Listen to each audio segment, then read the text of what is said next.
María Valtorta, Fin de los tiempos. Continuación. Ha comenzado la batalla sobrenatural. En dos testigos de Cristo puede verse prefigurados los maestros y mártires de la fe que entrarán en la vida verdadera y gloriosa por su sacrificio total. No hay cosa más grande que el amor ni amor más grande que el que da la vida por sus hermanos.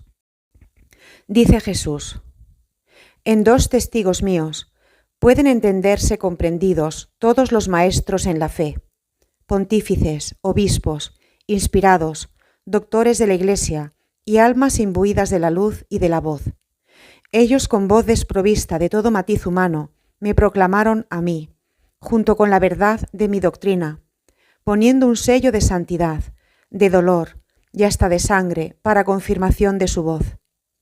Odiados como yo, maestro de los maestros, santo de los santos, fueron siempre, más o menos, atormentados por el mundo y por el poder, que ven en ellos a los que, con su propia conducta, dicen al mundo y a los grandes del mundo: no es lícito lo que hacéis. Mas cuando llegue la hora del hijo de Satanás, el infierno, irrumpiendo del abismo abierto por el anticristo, les moverá guerra despiadada, y conforme a la apreciación humana, los vencerá y los matará. Mas la suya no será muerte verdadera, será por el contrario, vida de las vidas, vida verdadera y gloriosa.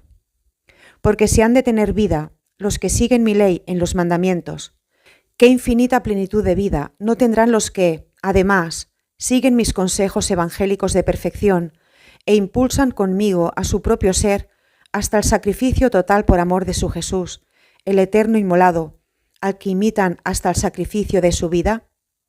Serán llamados a una fulgidísima resurrección todos cuantos se despojaron de lo más querido que tiene el hombre, la vida, por seguirme a mí por mi amor y el de los hermanos. Nunca me cansaré de repetir esto, que nada hay más grande en el cielo ni en la tierra que el amor, y que no hay amor más grande que el de aquel que da la vida por sus hermanos. Tras la actual batalla humana, desatada por intereses terrenos, se oculta el comienzo de la batalla sobrenatural dirigida por Satanás, que, con sus demonios, intenta un segundo asalto al cielo. Mas, abatido por el arcángel, se precipita sobre la tierra para vencer a Dios a través del corazón de sus hijos. Porque cada alma que se pierde es una derrota para Dios. Jesús: te dije un día que en esta tragedia actual han entrado ya en acción las fuerzas de Satanás, el cual ha mandado a sus ángeles negros a concitar a los reinos de la tierra uno contra otros. Dio ya comienzo la batalla sobrenatural. Es ella la que está tras las bambalinas de la pequeña batalla humana. Pequeña, no por la magnitud de su volumen, sino por el motivo. No es, el pequeño motivo humano el origen de la misma, no lo es. Es muy otro el motivo verdadero que hace de los hermanos otras tantas fieras homicidas que se muerden y matan mutuamente. Os batís con vuestros cuerpos, mas en realidad son las almas las que se baten. Os batís por orden de 4 o 5 poderosos, así creéis que sea. No, uno es el ejecutor de esta ruina, uno que si está en la tierra es porque vosotros lo queréis, pero que no es de esta tierra.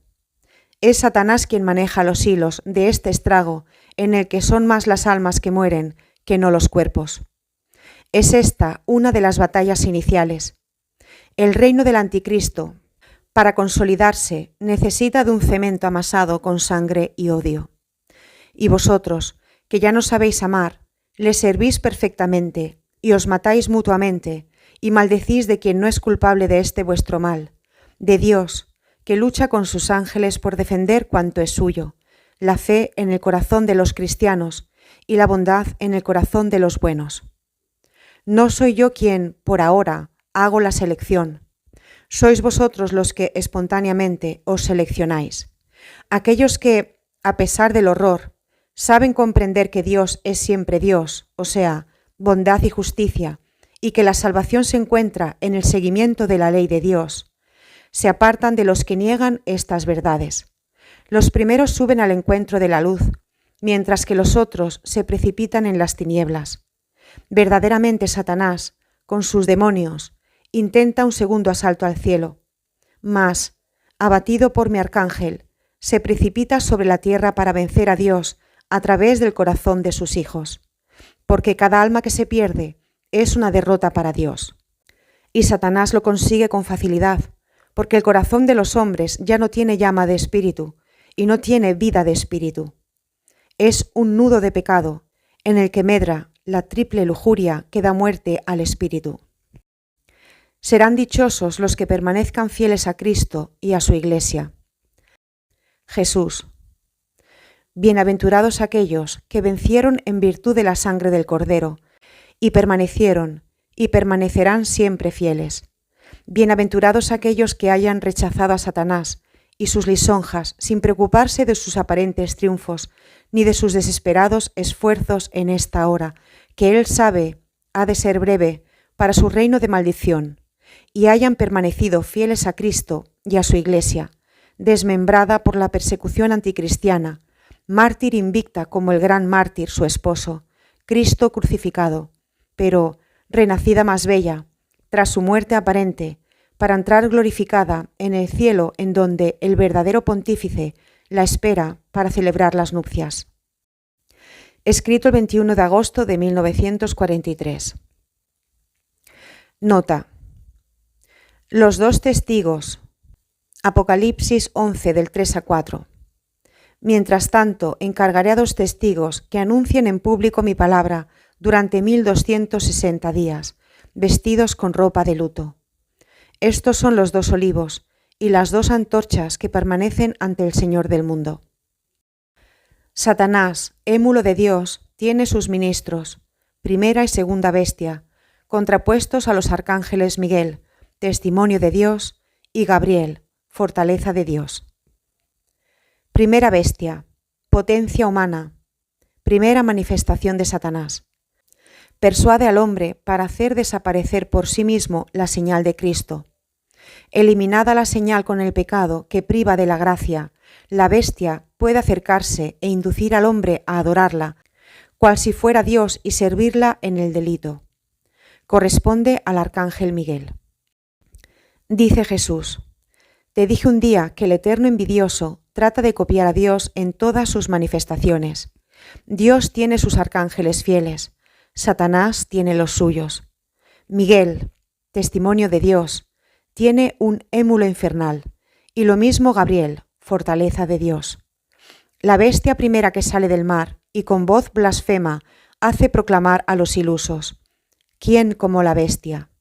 Corresponde a Miguel. Vencida y herida por éste en la batalla librada al comienzo de los tiempos entre las huestes de Dios y las de Lucifer, curada por Satanás, tiene un odio mortal contra Miguel y amor, si es que puede hablarse de amor entre los demonios, pues es más exacto decir vasallaje absoluto para Satanás. Ministro fiel de su rey maldito, se vale de su inteligencia para dañar a la estirpe del hombre, criatura de Dios, y para servir a su Señor. Pone a contribución un esfuerzo sin término y sin medida para persuadir al hombre a que haga desaparecer por sí mismo mi señal, que tanto horroriza a los espíritus de las tinieblas.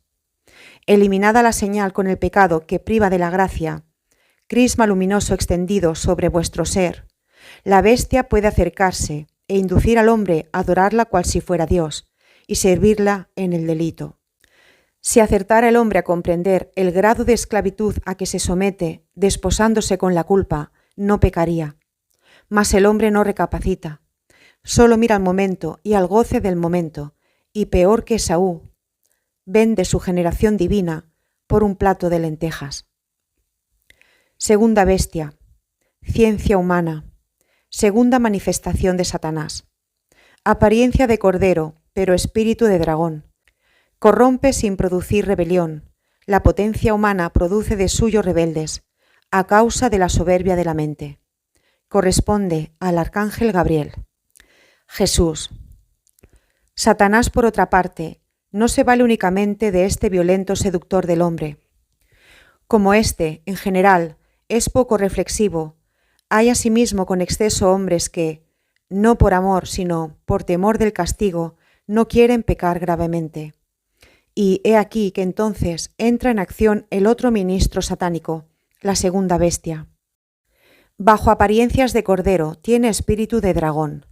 Es la segunda manifestación de Satanás y corresponde a Gabriel, porque anuncia a la bestia y su poder es más fuerte. Es la que desmantela sin hacerse notar y persuade con fingida dulzura de lo justo que es seguir las normas de la bestia. Es en vano hablar de poder político ni de tierra. No. Si acaso podéis aplicar a la primera el nombre de potencia humana y a la segunda el de la ciencia humana. Y si la potencia humana produce de suyo rebeldes, la ciencia, cuando es únicamente humana, corrompe sin producir rebelión y arrastra a la perdición a un número infinito de adeptos. ¿Cuántos se pierden a causa de la soberbia de la mente, que les lleva a menospreciar la fe y a matar su alma con el orgullo que aparta de Dios? Pues si yo he de segar las mías en la tierra en el último día, hay ya un segador entre vosotros, y es este espíritu del mal el que os ciega y hace de vosotros no espigas de grano eterno, sino paja para las estancias de Satanás. Una sola es la ciencia necesaria. Lo repetiré 1000 veces. Conocer a Dios y servirle. Conocerle en las cosas, verle en los acontecimientos y saber distinguirle de su antagonista a fin de no caer en la perdición. Por el contrario, os preocupáis de acrecentar el humano saber en detrimento del saber sobrehumano.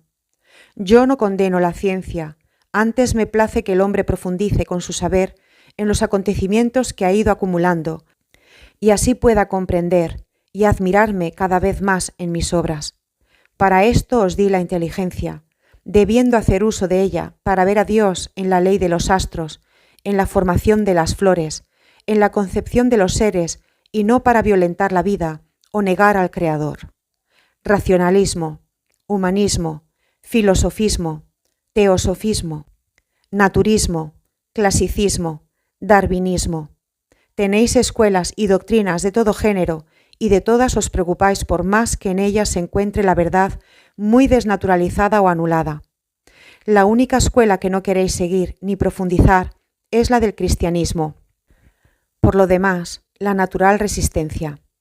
Profundizando en la cultura religiosa, os veríais obligados a seguir la ley, cosa que no queréis hacer, o a confesar paladinamente que la queréis hollar, lo que tampoco queréis hacer.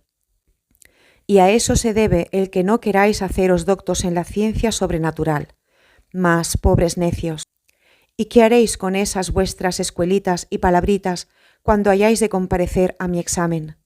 Habéis apagado en vosotros la luz infinita de la verdadera ciencia, y habéis creído iluminar vuestras almas con sustitutivos de luz al modo de pobres locos que pretendieran apagar el sol haciendo otro nuevo con farolillos. Por más que las nubes oculten el sol, siempre estará éste en mi firmamento. Así también, aunque con vuestras doctrinas forméis nubes que velen el saber y la verdad, siempre estarán allí la verdad y el saber, porque proceden de mí, que soy eterno. Buscad la verdadera sabiduría y comprenderéis la ciencia cual debe ser comprendida. Escombrad vuestras almas de todas las artificiosas sobreestructuras y alzad allí la verdadera fe. Como agujas de una catedral espiritual, aflorarán sobre ellas la ciencia, la sabiduría, la inteligencia, la fortaleza, la humildad y la continencia. Porque el verdadero sabio posee no solo el saber humano, sino también lo que es más difícil de todo, dominarse a sí mismo en las pasiones de la carne y hacer de su parte inferior el pedestal sobre el que elevar su alma y lanzar su espíritu a los cielos, yendo a mi encuentro, pues yo vengo y estoy en todas las cosas, porque es mi deseo ser el maestro verdadero y santo de mis hermanos. Escrito el 21 de agosto de 1943.